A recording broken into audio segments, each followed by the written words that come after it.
Olá, bem-vindos e bem-vindas ao quarto webinar do programa Impacto Social 2016. Neste webinar nós vamos trabalhar um tema que nos tem acompanhado desde a última crise financeira. A preocupação de garantir que maximizamos o investimento feito nos nossos projetos sociais de uma forma objetiva e transparente. Vamos assim percorrer as principais metodologias de cálculo do retorno do investimento. Até já!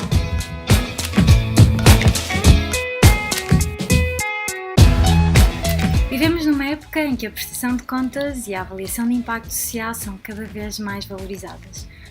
Sobretudo com a crise económica, é fundamental que as organizações demonstrem que estão a tirar o maior partido possível dos recursos económicos disponíveis, que no fundo são escassos. Por outras palavras, é muito importante que todos os projetos sociais sejam capazes de otimizar, de maximizar o valor económico que estão a criar. Por isso, os exemplos que vamos apresentar hoje têm todos em comum uma mesma base, o investimento. Cada exemplo corresponde a uma análise que permite perceber em que é que cada euro investido se transforma e verificar se estamos a utilizar os nossos recursos da melhor forma possível. São elas: a análise de custo-eficiência, a análise de custo-eficácia e a análise de custo-benefício. Tradicionalmente, as análises de custo-benefício, custo-eficiência e custo-eficácia têm sido utilizadas para medir o sucesso das intervenções sociais. Vamos defini-las, dar exemplos e perceber quais é que são as principais diferenças. A análise de custo-eficiência foca-se na relação entre os custos necessários para produzir uma iniciativa e as suas realizações ou outputs.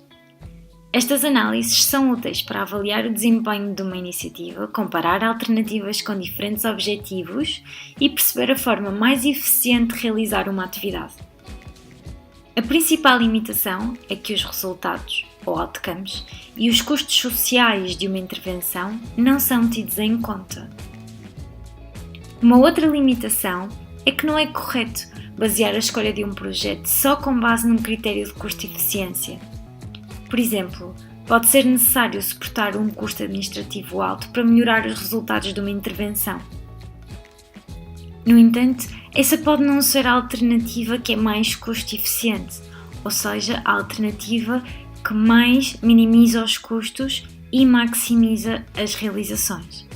Se o nosso objetivo for melhorar e saber mais sobre como potenciar os resultados de uma intervenção, então a opção não deve ser uma análise de custo-eficiência, mas sim um outro tipo de análises, por exemplo, uma análise de custo-eficácia. As análises de custo-eficácia consistem em comparar os custos de uma intervenção relativamente a uma mudança previamente estabelecida, a um determinado resultado que queremos alcançar. Imaginem que temos um programa de nutrição e que o queremos melhorar. Uma análise de custo-eficiência ia tentar perceber se nós estamos a fazer aquele programa no menor tempo possível, se estamos a utilizar o menor número de recursos humanos possível e se estamos a fazer o maior número de atividades possível. Isto era o que faria uma análise de custo-eficiência. Mas aqui, numa análise de custo-eficácia, nós estamos interessados em olhar para um resultado específico, não para o desempenho, mas sim para os resultados e compará-los com os custos, ou seja, aquilo que nós íamos tentar perceber no mesmo programa de nutrição era se os custos que são necessários para conseguir criar uma melhoria na saúde, se são os menores possíveis. Ou, por outro lado, colocando a pergunta de outra forma, será que nós estamos a conseguir maximizar o impacto na saúde provocado por este programa? A principal vantagem das análises de custo-eficácia é que permitem comparar programas que pretendem alcançar o mesmo resultado, ou seja, nós conseguimos comparar diferentes alternativas.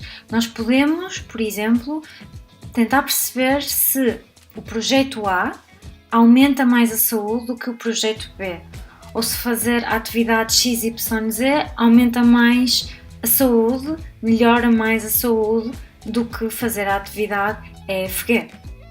As análises de custo-eficiência, de custo-eficácia, de custo-benefício são na realidade famílias, porque dentro delas existem também modelos e existem tipologias. Por exemplo, dentro das análises de custo-eficácia, nós temos um modelo muito conceituado, que são as análises de custo-utilidade. Basicamente, tal como nas análises de custo-eficácia, nós temos a comparação de duas alternativas com um resultado. Só que neste caso o resultado é medido através da utilidade, e utilidade aqui significa aquilo que os nossos beneficiários preferem, ou seja, há um sistema de preferências. Um exemplo muito conhecido são os DALI e os SCALI, que depois vocês podem ver em maior pormenor, porque são análises muito utilizadas na economia da saúde. Os DALI são os Disability Adjusted Life Years, os SCALI são os Quality Adjusted Life Years. Depois podem explorar mais, mas eu vou falar sobre os SCALI. A metodologia CALI permite que cada programa seja medido em função da capacidade que tem para aumentar os anos de vida de uma determinada população, bem como a qualidade desses anos de vida. Então imaginem que nós temos aqui o nosso projeto de melhorar a nutrição dos nossos beneficiários e que isso vai ter como consequência melhorar a saúde.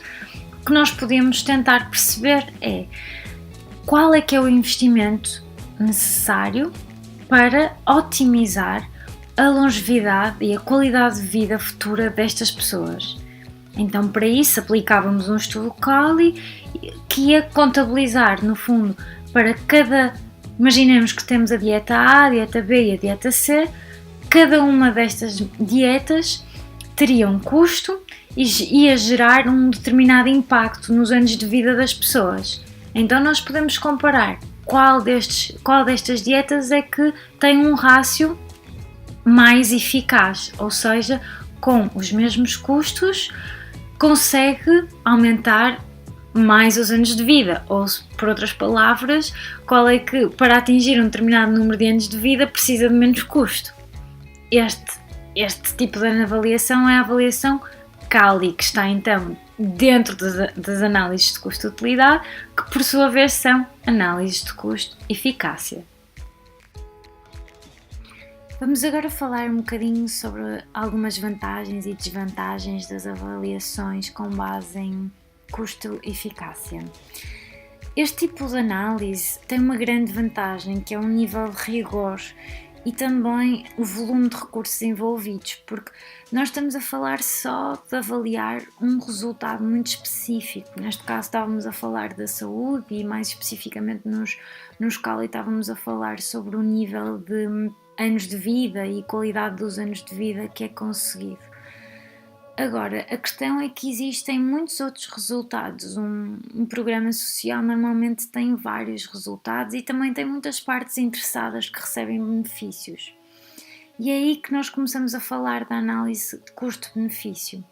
A análise de custo-benefício é, no fundo, um tipo de avaliação que consegue comparar vários benefícios com um só custo.